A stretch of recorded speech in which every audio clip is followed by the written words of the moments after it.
दें, पाकिस्तान से इस वक्त की बड़ी खबर है। एयरफोर्स का K-8P ट्रेनर विमान दुर्घटनाग्रस्त हो गया है। खैबर पख्तूनख्वा के रिसालपुर में हादसा हुआ है। हादसे में पायलट की जान चली गई है। एयरफोर्स का K-8P ट्रेनर विमान है। इस विमान के जरिए ट्रेनिंग दी जाती है पायलट की, और यह दुर्घटनाग्रस्त हो गया। तस्वीरें आप देखिए, ये वही ट्रेनर विमान है जो दुर्घटनाग्रस्त हुआ, क्रैश हो गया।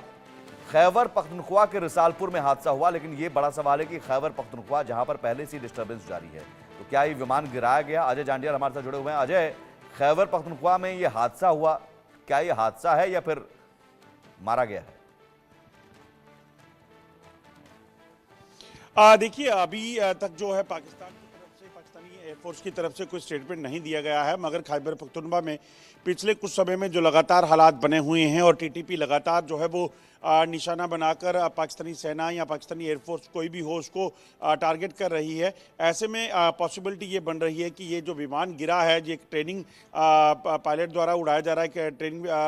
जो है एयरक्राफ्ट था, मगर इसके चांसेस हैं क्योंकि खैबर पख्तूनख्वा के दूसरी तरफ अफगानिस्तान में जाकर पाकिस्तानी एयरफोर्स ने पहले एयर स्ट्राइक की थी, तो ऐसे में यह आशंका भी बन गई है कि हो सकता है इसको टीटीपी ने टारगेट किया हो। हालांकि इसकी औपचारिक पुष्टि नहीं हुई है, ना ही पाकिस्तानी एयरफोर्स की तरफ से कोई स्टेटमेंट दिया गया है, मगर ये साफ हो गया है कि एक ट्रेनिंग पायलट जो है इसमें इसकी मौत हो गई है, जबकि एक ट्रेनिंग जो एयरक्राफ्ट था वो इस पर दुर्घटनाग्रस्त हुआ है खैबर पख्तूनख्वा के इलाके में, जिसके बाद स्थानीय लोग जो हैं वो वहाँ पे पहुँचे हैं और उन्होंने कोशिश की उस मलबे से जो है वो पायलट को निकालने की, मगर तब तक जो है वो देर हो चुकी थी। नहीं, इससे पहले भी चूंकि अजय तस्वीरें आ चुकी थी, हमने देखा किस तरह से रॉकेट लॉन्चर से तालिबान के लड़ाकों ने पाकिस्तानी एयरफोर्स के एक हेलीकॉप्टर को मार गिराया था। तो और ये इलाका जो खैबर पख्तूनख्वा का है, जो रिसालपुर है, इन इलाकों में ये बताया जा रहा है कि तालिबान लड़ाके घुस भी चुके हैं।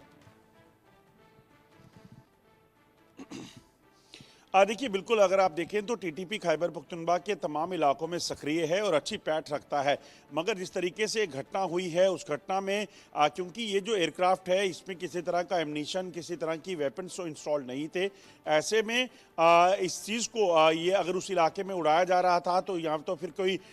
टेक्निकल ग्लिच हो सकता है अगर उसे जानबूझकर वहाँ नहीं भेजा गया था, या फिर इस एयरक्राफ्ट को उस इलाके में ले जाकर पाकिस्तानी एयरफोर्स की तरफ से गलती हुई, मगर जो खैबर पख्तूनख्वा में टीटीपी के लोग सक्रिय हैं उन्होंने कोई गलती नहीं की और उन्होंने शायद इस चीज़ की आशंका जताई हो कि फिर से एयरफोर्स के लोग जो हैं फाइटर प्लेन को इस इलाके में उड़ा रहे हैं, उसके बाद जो है उन्होंने इसको टारगेट किया हो, क्योंकि पिछले कुछ समय में जो वीडियोज़ आई हैं और टीटीपी आप अगर बात करें तो पूरे तरीके से जो है वो इक्विप्ड है एयरक्राफ्ट को मार गिराने में। इससे पहले भी कई बार हेलीकॉप्टर्स हों या फिर बाकी जो ऐसी चीज़ें हों जो उस इलाके में उन्होंने नुकसान उनको पहुंचाया है, बड़ी बड़े वाहन जो पाकिस्तानी सेना के थे उनको नुकसान पहुंचाया है, तो उनके लिए कोई बड़ी बात नहीं है इस तरह की कोशिश को करना या उस तरह के कोई एयरक्राफ्ट को गिराना। मगर इसके गिरने के बाद अभी पाकिस्तान की तरफ से कोई स्टेटमेंट नहीं आया है, तो ऐसे में अभी तक इस चीज़ के चांसेस हैं कि शायद एक ट्रेनिंग पायलट द्वारा उड़ाया जा रहा है, एक ट्रेनिंग एयरक्राफ्ट था जो दुर्घटनाग्रस्त हुआ हो, मगर इस चीज़ की आशंका भी बिल्कुल है कि इसे टीटीपी ने कहीं टारगेट ना किया हो। ठीक है, बहुत शुक्रिया अजय।